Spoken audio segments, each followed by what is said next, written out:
We talked first hour about this. I think this is very interesting. First of all, as you know, beginnings of a trade deal framework with China, market rallying, hostage return from Hamas today. A lot of wins, right? A lot of wins. But a story that Trump has also put into the news cycle here has to do with the resettling of some refugees from South Africa. Now, the administration had spoken about this before. Trump signed an EO on this. And it's very interesting to see the objections to this. I want to spend a little time on this, Clay, because I think this is a fascinating issue. And let me just tell you, first off, I think 50 of them have been are in the process. 50, 50, okay, are in the process of being resettled. I think we've seen that guy tied to MS-13. He had like 8 people in the car when the cops pulled them aside, Abrego Garcia, and they were saying that the police said they believed that he was a human trafficker. 50 people is not a lot of people. But the media is very, very iffy on this, very concerned about this. A lot of questions all of a sudden after 10 plus million people piled into the country, falsely claiming, by the numbers, go look at the court cases, over 90% of them not actually worth or should not get asylum, not actually people deserving of asylum. 50 South Africans show up, and there's a problem with this because they're white. And you sit here, you go, hold on. So is our policy that you can't be a white refugee? That certainly would have been news to a lot of Ashkenazi Jews during the Second World War. Like, you can't be a white refugee? This is Trump speaking about this. Play 25. Now, South Africa leadership is coming to see me, I understand, sometime next week. And, we're supposed to have a G20 meeting there or something. But we're having a G20 meeting. I don't know how we can go unless that situation's taken care of. But it's a genocide that's taking place that you people don't want to write about. But it's a terrible thing that's taking place. And farmers are being killed. They happen to be white. But whether they're white or black makes no difference to me. But white farmers are being brutally killed, and their land is being confiscated in South Africa. And the newspapers and the media, television media, doesn't even talk about it. If it were the other way around, they'd talk about it. That would be the only story they'd talk about. I don't care who they are. I don't care about their race, their color. I don't care about their height, their weight. I don't care about anything. I just know that what's happening is terrible. I have people that live in South Africa. They say it's a terrible situation taking place. So we've essentially extended citizenship to those people. Clay, the media has generally written more skeptical and even critical coverage of 50 white South Africans being resettled in this country under refugee status than they did for 4 years of Biden, with 10 plus million illegals being cartel human trafficked across the border. What is going on? I think we know what's going on. Totally. And look, this goes into, we talked about what an incredible weekend Trump had in so many different positive results. And we should mention, basically, the stock market is now back at the price that it was in January. Stock price is surging today. And I hope that a lot of you did not buy into that fear that they tried to drive. Oh, the stock market's going to collapse. The government, our economy's going to collapse. All that stuff. We told you to stay calm. Either buy more if you had the ability to do it, or at least hold on to your stocks. I hope you guys did. I hope you didn't let the panic get to you. But the thing that they're not talking about at all, to your point, Buck, the southern border is one of the biggest successes that I can remember any president ever saying, I will fix it. We hear a lot from politicians who basically make a living saying, I will fix it, and then they get into office and nothing really changes. Can you remember in 100 days, and it even took less than 100 days, it only took 30, can you remember anything that a president has ever fixed faster than what Trump did at the border, such that nobody even talks about it now? It's just vanished. No, it was a huge story. It was a huge concern of the American people going into this last election, as we know, right alongside the economy. It was really 1 and 2. Economy 1, border 2, and in some polls, border could even outstrip the economy. Depends. Because the border and the economy are tied together too. There's a lot of these things are seen side by side. But remember, it's not just, Clay, that he fixed it so quickly.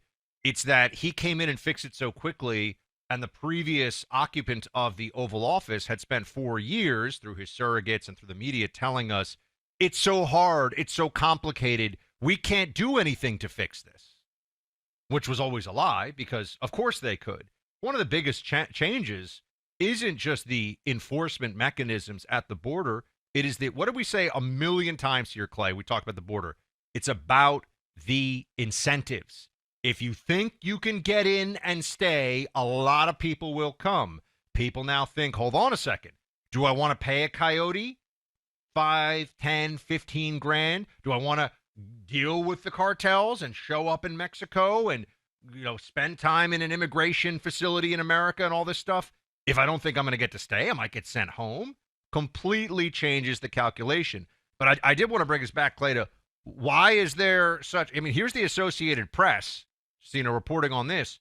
Episcopal Church says it will not help resettle white South Africans granted refugee status in the U.S.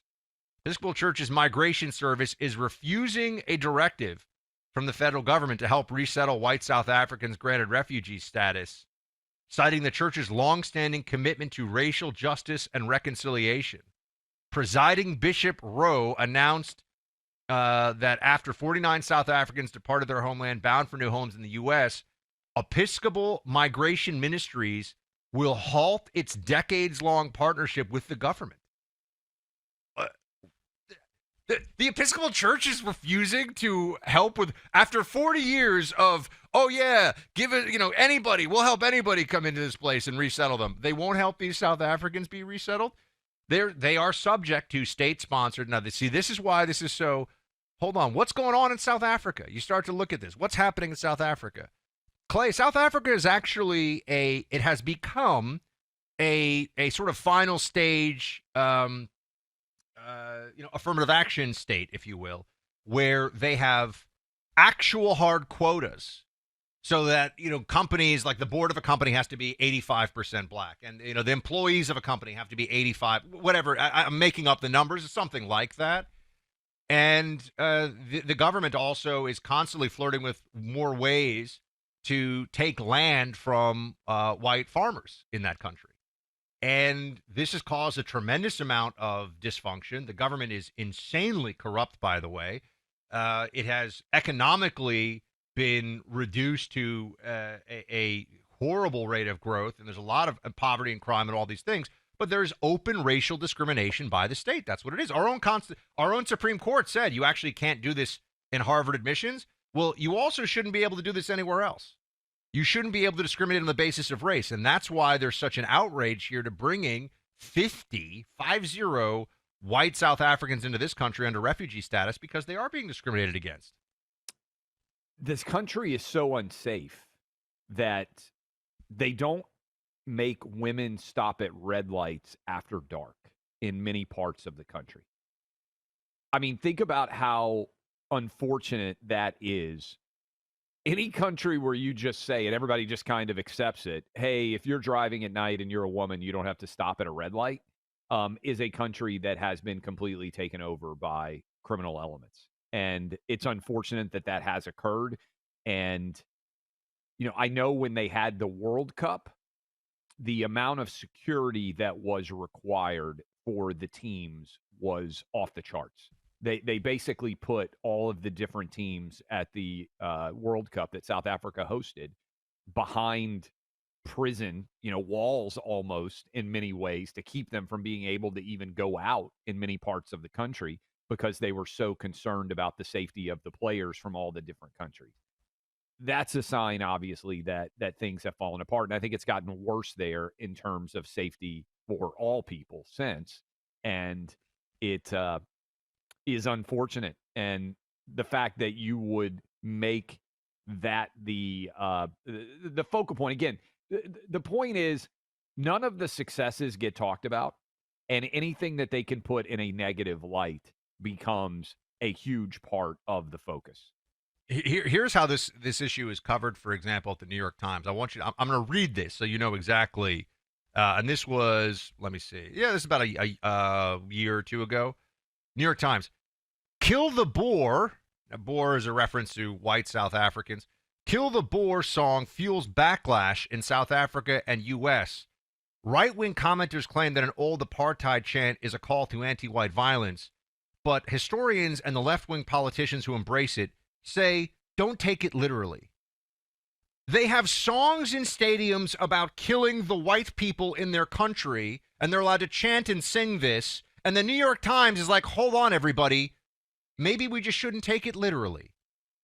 And given what's going on in the country, it's not like everyone's getting along great and the country's functioning really well, and yet they will take that position on this. I just think what you see here is that we have the left in this country has decided that our immigration policy is first and foremost about taking people from the impoverished third world nations that are non-white, and that is actually the focus of our immigration. Because otherwise, why do 50 migrants? 50 migrants is, I saw 300 migrants coming into the U.S. at one time across the border. 50 migrants?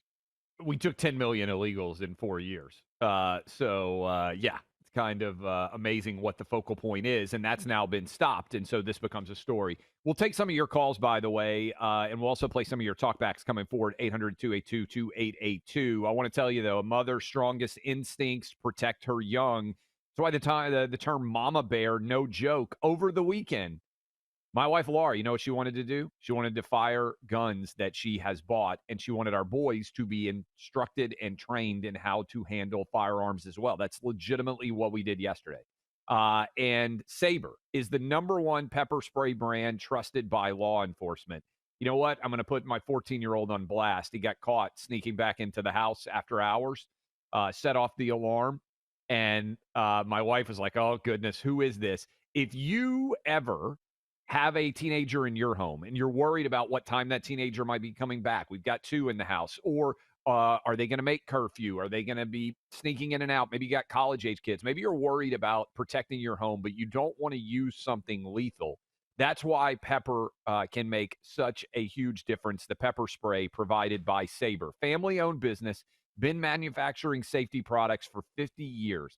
You should go check it out. We've got it all types. The non-lethal pepper spray that they have is absolutely amazing. It's like a projectile launcher, will not be lethal in any way, but will protect you if you got kids, family members coming in at all hours, and you're a little bit nervous. Maybe the alarm goes off. SaberRadio.com, spelled S-A-B-R-E, website SaberRadio.com. You'll save 15% off. One more time, SaberRadio.com. Go check it out. They're fabulous. Everything you could want, from pepper spray to projectile pepper launchers to just alarms that you can put inside your house. We've got them all. You'll love them. SaberRadio.com, 844-824-SAFE. That's 844-824-SAFE.